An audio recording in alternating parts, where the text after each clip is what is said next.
इस वक्त एक और बड़ी खबर आ रही है इजराइल पर हमले को लेकर। इस वक्त एक बड़ी खबर एनडीटीवी पर यह खबर है, आज के हमले में फतह 1 मिसाइल का इस्तेमाल किया गया है। इस वक्त की जो बड़ी खबर है, इजराइल ईरान युद्ध से जुड़ी हुई खैबर शक्कर इमाद कदर मिसाइल का इस्तेमाल भी इजराइल पर किया गया है। इजराइल पर हमले को लेकर इस वक्त की बड़ी खबर, ईरान लगातार उन मिसाइलों का इस्तेमाल कर रहा है जो लॉन्ग रेंज मिसाइलें हैं।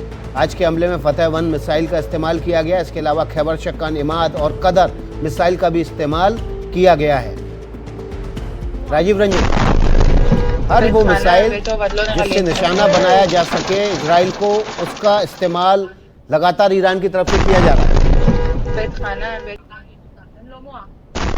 इसकी जो स्पीड की अगर बात करें तो 10 से 15 मैक के यानी हाइपरसोनिक मिसाइल है, जिसको रोक पाना आज की तारीख में दुनिया का कोई भी एयर डिफेंस सिस्टम है वो रोक पाने में समर्थ नहीं है। और यही वजह है कि ईरान जो है लगातार इजराइल में तबाही मचा रहा है, क्योंकि ये कुछ ऐसे मिसाइल है कि जो इतना तेज होता है, इसकी अगर बात करें तो ध्वनि से करीब करीब 10 गुना से ज़्यादा तेज होता है यह मिसाइल, जिससे तबाही मचाता है। इजराइल की हालत देख के आप अंदाज़ा लगा लीजिए, चाहे तेल अवीव की बात करें, सेंट्रल इजराइल की बात करें, हाइफा की बात करें, हर जगह आपको तबाही का मंजर साफ दिख रहा है। और इससे लग रहा है कि ईरान के पिटारे में, ईरान के हथियार के चक्कर में एक से बढ़कर एक मिसाइल है जिसका इस्तेमाल ईरान के इजराइल के खिलाफ कर रहा है। जी राजीव रंजन, इस मिसाइल के बारे में और डिटेल साझा कीजिए दर्शकों की जानकारी के लिए। देखिए, अगर इसी सबसे बड़ी इसकी जो खासियत है, जो हाइपरसोनिक मिसाइल है, यानी हाइपरसोनिक अगर बात करते हैं तो 5 मैक से ऊपर, ध्वनि से 5 गुना तेज रफ्तार की बात करें। और इस फतह 1 की जाम मिसाइल की बात है तो इसकी स्पीड जो कही जाती है तो करीब 15 मैक के आसपास कही जाती है, यानी ध्वनि की रफ्तार से 15 गुना तेज। यानी इस मिसाइल को आप डिटेक्ट तो कर सकते हैं, देख तो सकते हैं, लेकिन रोक नहीं सकते हैं। न केवल इजराइल की बात करें, इवन अमेरिका भी इस मिसाइल को रोक नहीं सकता। दुनिया का कोई भी मिसाइल अगर आज की बात करें जो हाइपरसोनिक है, उसको रोक पाना किसी भी देश की बस की बात नहीं होती है। आप इंटरसेप्ट कर सकते हैं, आप देख सकते हैं, लेकिन रोक नहीं सकते। जब तक आपको संभलने का मौका मिलेगा तब तक ये मिसाइल जो है तबाही मचा चुका होता है। बिल्कुल ब्रिगेडियर थापर, तो फतह 1 जो है तबाही की मिसाइल है और इजराइल का डिफेंस सिस्टम, आयरन डोम, सब कुछ इसके आगे नाकाम है।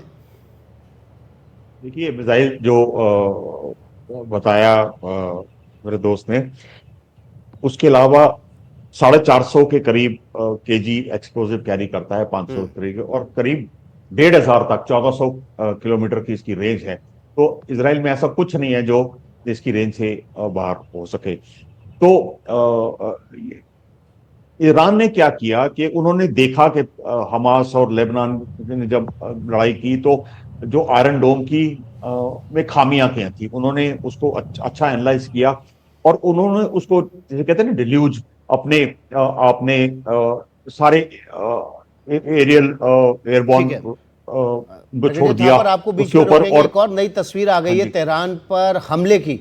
तेहरान पर इजराइल के हवाई हमले की एक और तस्वीर सामने आई है। देखिए, ये वीडियो है जिसमें धुएं का गुबार उठता हुआ दूर तक दिखाई दे रहा है। इजराइल ने दावा किया है कि उसने 6 एयरबेस के अलावा तेहरान के सैन्य ठिकानों को निशाना बनाया है। उन्हीं सैन्य ठिकानों की ये तस्वीरें आपके सामने हैं, जिसमें धुएं का गुबार आसमान तक, ऊंचाई तक उठता हुआ दिखाई दे रहा है। तेल अवीव टू तेहरान ये हवाई हमले किए जा रहे हैं। 6 एयरबेस के बाद तेहरान को भी निशाना बनाया है। ईरान के भीतर घुसकर ये हमले लगातार इजराइल की तरफ से किए जा रहे हैं। इजराइल ने हमलों की झड़ी लगा दी है और पूरे ईरान को हिलाकर रख दिया है। इसी हमले के दौरान इजराइल ने दावा किया है, सैटेलाइट फोटो भी जारी किए हैं कि 15 एयरक्राफ्ट ईरान के तबाह कर दिए हैं। तो एक तरफ ईरान लगातार फतह 1 और दूसरे मिसाइलों के जरिए इजराइल पर हमले कर रहा है, तो पलटवार करते हुए इजराइल भी ज़बरदस्त हमले कर रहा है। 6 एयरबेस पे 15 लड़ाकू एयरक्राफ्ट और तेहरान में भी ज़बरदस्त तबाही की तस्वीरें अब आपके सामने हैं। प्रोफेसर राजन,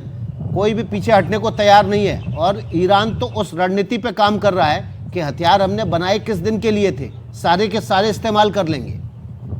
देखिए, इसमें ईरान के पास काफ़ी पावरफुल मिसाइल है, क्योंकि देखिए ईरान का जो एयरफोर्स है काफ़ी कमज़ोर है।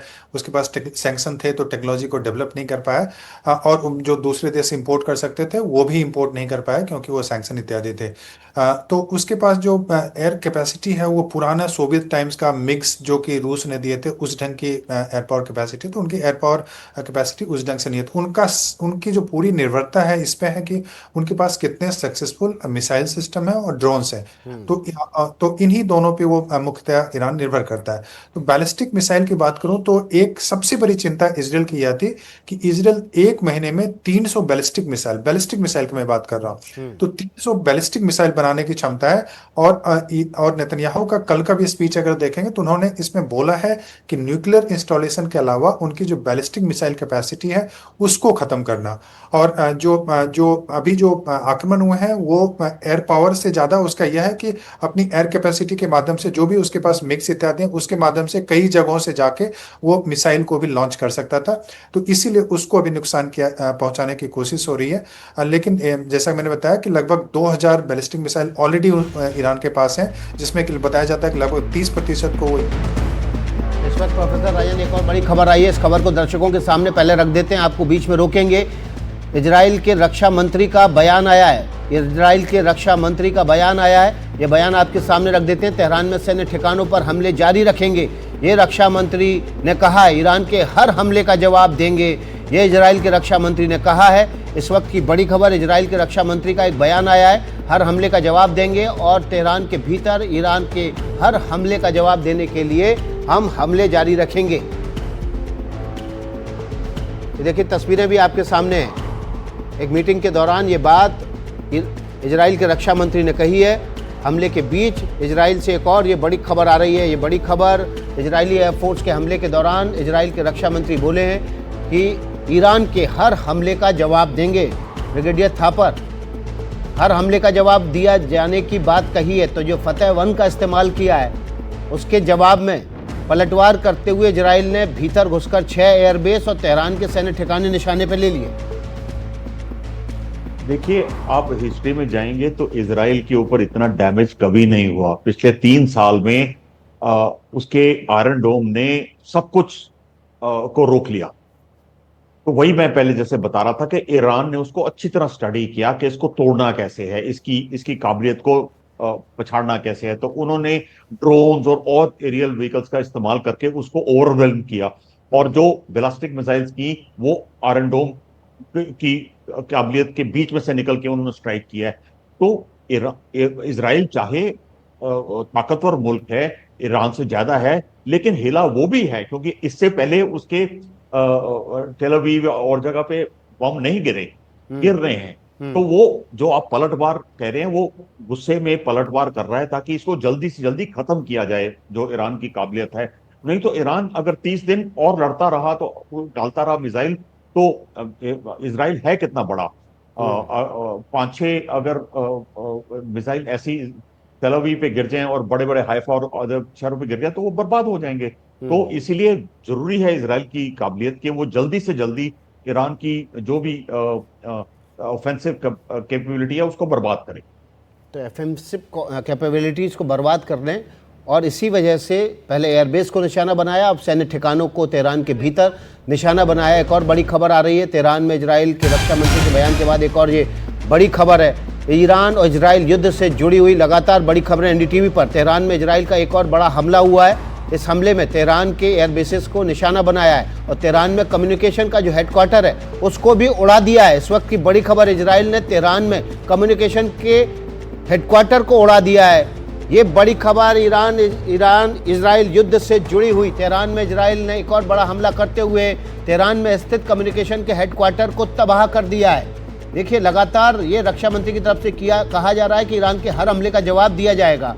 तो जो बात अभी ब्रिगेडियर थापर कह रहे थे कि जो कैपेबिलिटीज़ हैं उनको जल्द से जल्द ख़त्म किया जाए और कम्युनिकेशन का जो हेडक्वार्टर है वही उड़ा दिया है, तो अब सीधे सीधे जो कम्युनिकेशन की कैपेबिलिटीज़ हैं वो हार्म होंगी। कम्युनिकेशन अगर स्टक होगा तो हमला करने और हमले का जवाब देने में बड़ी मुश्किल होगी।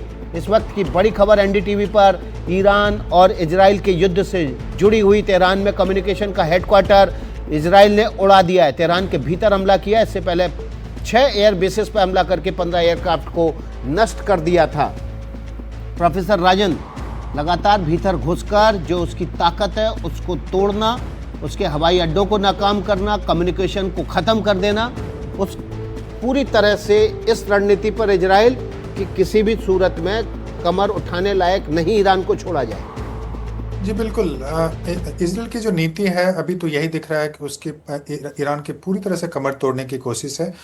उनको उसको बिल्कुल अपंग बना देना है, जिससे कि वो क्योंकि जो आक्रमण हो रहा है आपने देखा कि केवल न्यूक्लियर इंस्टॉलेशन पे नहीं हो रहा है, उसके जो ऑयल फील्ड है उस पे हो रहे हैं, उनके जो इंडस्ट्रियल मैन्युफैक्चरिंग यूनिट्स हैं उस पे हो रहे हैं, उनके जो सिविलियन एरियाज हैं उस पे भी कुछ आक्रमण हुए हैं। तो वैसे में जो भी क्रिटिकल होता है अभी के समय में, चाहे वो कम्युनिकेशन हो या फिर इंडस्ट्रियल कैपेसिटी हो, ऑयल स्टोरेज कैपेसिटी इत्यादि, सारे हमले वहां पे होंगे, क्योंकि इजराइल यहाँ पे इतनी जल्दी नहीं रुकने वाला है।